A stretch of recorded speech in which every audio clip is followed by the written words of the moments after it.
All right, let's dive right in. What if I told you that there are these invisible levers all around us? I'm talking about subtle cues and simple phrases that can dramatically shift our decisions, all without us ever realizing it's happening. Today, we're going to pull back that curtain and look at the hidden psychology of persuasion. And this quote, man, it just hits the nail on the head, right? These psychological triggers are so powerful, you almost feel like they should be illegal. But look, this isn't about turning you into some kind of master manipulator. No. It's about giving you the tools, the ability to see the world with a whole new level of awareness. It's about understanding the code that's constantly running in the background of all our interactions. Okay, so let's jump right in with our first secret lever, and this one is fascinating. It shows how something as ridiculously simple as what you're holding in your hand can completely change how people see you, and because of that, what they're willing to do for you. So, picture this. It's a really simple experiment. A guy approaches women on the street and asks for their number. In one scenario, he's just holding a normal sports bag. In the other one, everything is exactly the same. Same guy, same words, same spot on the street. But he swapped that sports bag for a guitar case. So does that little change really make a difference? What do you think? A difference? Oh yeah, the difference is absolutely staggering. I mean, it doesn't just help a little bit. Holding that guitar case literally doubles his chances of getting a date. So what in the world is going on here?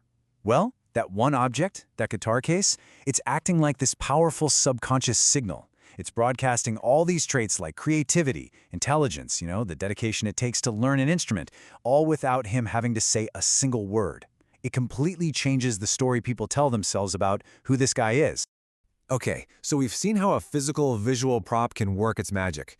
But what about a verbal one? Let's switch gears and look at a technique that one of the most trusted investors on the planet, Warren Buffett, supposedly uses to create an instant bond. And the tactic itself? It's almost ridiculously simple. You just tell someone that the advice you're giving them or the product you're recommending is the exact same one you'd give to your own family. Your brother, your sister, your mom. It's just a tiny little phrase you add on, but wow, its effect is huge. So why does this work so well? What's the secret sauce? Well, it's a psychological shortcut. It just completely bypasses our normal skepticism. That little voice that says, they're just trying to sell me something. Instead, it connects directly to this deep-seated, almost primal trust we have in the idea of family. I mean, that's the one group of people we're programmed to believe truly has our best interests at heart. So it reframes the whole interaction. It's not a transaction anymore. It feels like an act of genuine care. All right, for our final lever, let's go back to a visual cue. But this time, it's not an object you're holding. It's even simpler. It's just a simple image, an image you can add to almost any request that will dramatically increase how willing someone is to help you out. So here's the setup. Imagine you send out a standard written request for help. Maybe it's a survey or just a request for a small favor. The control group, they just get the text. The other group, the test group, they get the exact same text, but with one tiny little addition. A simple picture of two people standing together, shoulder to shoulder. And the result? It's incredible. That one simple image makes people 3 times more likely to help. Think about that. That little picture is a nonverbal signal, right?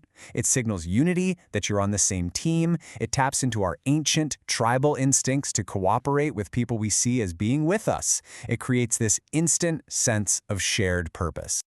So let's recap. We've got a guitar case, a simple phrase about family, a stock photo. I mean, on their own, they just seem like random little tricks, right? But when you start to put them all together, you begin to see this hidden code that governs our interactions. There's a deeper logic at play here. And here is where it all clicks into place.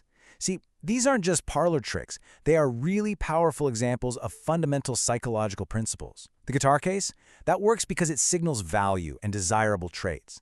The family phrase, that works because it hijacks our hardwired need for trustworthy advice.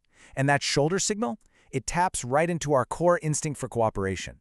Each one of them is targeting a different but totally fundamental human drive. And this is the key takeaway from all of this. These persuasive techniques, they're not magic.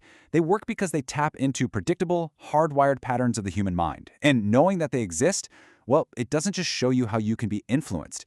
It makes you a more discerning, a more aware person in your everyday life. You start to see the code behind the curtain.